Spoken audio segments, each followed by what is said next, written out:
What were you doing there? James bond সাহসী গোয়েন্দা।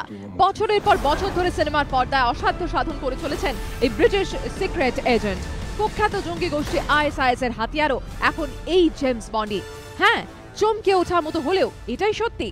অসংখ্য তরুণকে জেমস বন্ডের মতো নির্ভীক দুঃসাহসী বানানোর স্বপ্ন দেখিয়েই এখন নিজেদের লক্ষ্য পূরণ করতে চাইছে আইএস।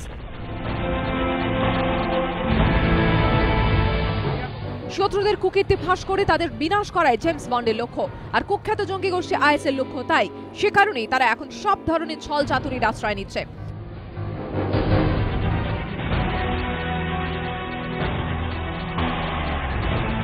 আইএস এর এই খুনি খেলার মুখোশ খুলে দিয়েছে জার্মানির সাংবাদিক জুরগেন টোহেনহফার। টোহেনহফার বিশ্বের একমাত্র সাংবাদিক যিনি ইরাক ও সিরিয়ায় আইএস এর কুখ্যাত জঙ্গিদের মধ্যে 10 দিন কাটিয়ে এসেছেন। তার কথা অনুযায়ী জঙ্গি সংগঠন আইএস ব্রিটেনের তরুণদের নিজেদের দিকে টানার লক্ষ্যে জেমস বন্ডের মতো সুযোগ সুবিধা দেওয়ার লোভ দেখাচ্ছে। তাদের বলা হচ্ছে আইএস এ যোগ দিলে জেমস বন্ডের মতোই বিলাসবহুল জীবন যাপনের সুযোগ দেওয়া হবে তাদের, প্রচুর অর্থ থেকে শুরু করে নারী সঙ্গ। এইভাবেই ব্রিটেন ও আমেরিকা সহ গোটা বিশ্বের নানা প্রান্ত থেকে 50 জন যুবককে ফুসলিয়ে আনতে সক্ষম হয়েছে আইএস। শিক্ষিত যুবকরাও তাদের প্রলোভনে পা দিতে শুরু করেছে। যে জেহাদি জনকে এই ভিডিওয়ে দেখা যাচ্ছে এক বিদেশি পণবন্দির গলা কাটতে, সে ব্রিটিশ নাগরিক ছিল। প্যারিসে যারা হামলা চালিয়েছিল তারা প্রত্যেকে শিক্ষিত ছিল। এখন প্রশ্ন উঠছে আইএসকে কেন জেমস বন্ডের মতো ফিল্মি চরিত্রের সাহায্য নিতে হচ্ছে?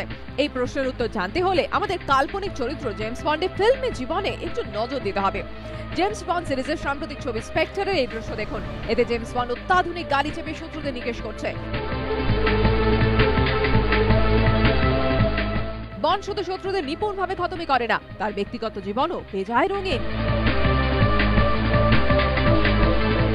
বন্ড দামি জামা কাপড় পরে, চোখ ধাঁধানো ঘুড়ি তাঁর কবজিতে, অত্যাধুনিক গ্যাজেট সবসময় তার সঙ্গে।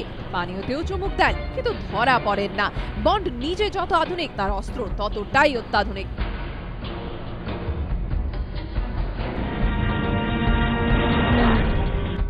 আইএস জেমস বন্ডের রঙিন কাল্পনিক জীবনের স্বপ্ন দেখাচ্ছে বহু তরুণকে।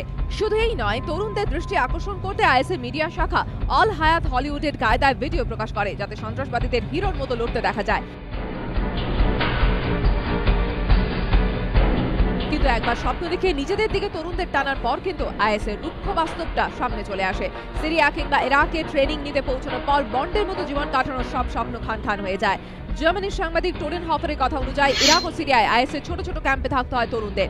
যা হাত খরচ তাদের দেওয়া হয় তা প্রতিদিনের চাহিদা মেটাতেই চলে যায়। ওই তরুণরা নারী সঙ্গের দাবি জানালে তাদের বলা হয় নিজেদের মহিলা বন্ধু জোগাড় করে নিতে।